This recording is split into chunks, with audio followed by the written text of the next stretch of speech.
பண்டைய காலத்தில் 3 உலகங்களும் நடுங்கும் அளவிற்கு சூரபத்மன் என்ற அசுரன் அராஜகம் செய்தான்.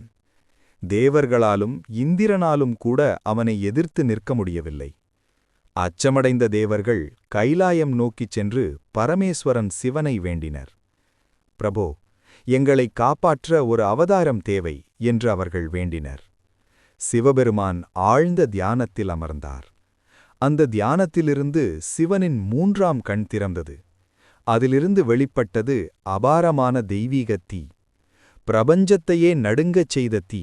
அது அசுரர்களை அழிக்கப் பிறந்தது. சிவன் அந்த தீயை அக்னிதேவனிடம் ஒப்படைத்தார். ஆனால் அந்த சக்தி அக்னியால் கூட தாங்க முடியாதது.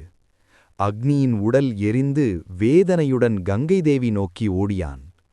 அம்மா, இந்த தெய்வீக சக்தியை என்னால் தாங்க முடியவில்லை என்று அழுத அக்னி. கருணையுடன் கங்கை தேவி அந்த தீயை ஏற்றுக்கொண்டார். ஆனால் அந்த சக்தி கங்கையின் நீரையும் கொதிக்கச் செய்தது. உடனே கங்கை தேவி அந்த தீயை சரவணப் பொய்கையில் விட்டார். சரவணப் பொய்கையில் 6 தாமரை மலர்கள் மலர்ந்தன. ஒவ்வொரு தாமரையிலும் ஒரு தெய்வீக குழந்தை பிறந்தது. 6 முகங்கள், 6 ஒளிகள், 6 சக்திகள். இவை அனைத்தும் சிவசக்தியின் அம்சங்கள். இந்த குழந்தைகளை 6 கார்த்திகை மாதர்கள் பாசத்துடன் வளர்த்தார்கள். அவர்கள் தாய்மையின் அன்பால் குழந்தைகள் அபார சக்தியுடன் வளர்ந்தனர். ஒருநாள் அம்மை பார்வதி தேவி சரவணப் பொய்கைக்கு வந்தாள். அவள் அந்த 6 குழந்தைகளையும் அன்புடன் அணைத்தாள். அந்த நொடியிலே 6 குழந்தைகள் ஒன்றாக இணைந்து ஒரு தெய்வ ரூபமாக மாறினர். அவர்தான் ஆறுமுகன், முருகன். 3 உலகங்களுக்கும் பிரகாசமான ஒளியுடன் தோன்றினார். சிவபெருமான் முருகனுக்கு வேல் ஆயுதத்தை அளித்தார். பார்வதி தேவி அந்த வேலை அன்புடன் வழங்கினார். முருகன் தனது வாகனமாக மயிலை தேர்ந்தெடுத்தார்.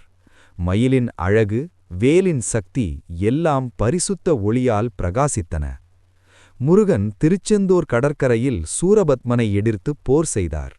வேல் ஒளியில் வலம் வந்து சூரபத்மன் தோல்வியடைந்தான். சூரபத்மன் மாமரம் மற்றும் சேவலாக மாறினான். வேல் ஒளி அவனைப் பிரித்து தர்மத்தின் வல்லமை பெரும் வெற்றியைக் காட்டியது. முருகன் வேல் மற்றும் மயிலுடன் வலம் சுற்றினார். தெய்வீக சிரிப்பு, பக்தர்கள் பிரார்த்தனை, பக்தி மற்றும் கருணை பெரும் அருளை உணர்த்தியது. ஓம் சுப்பிரமணியே சுவாமியே நமக.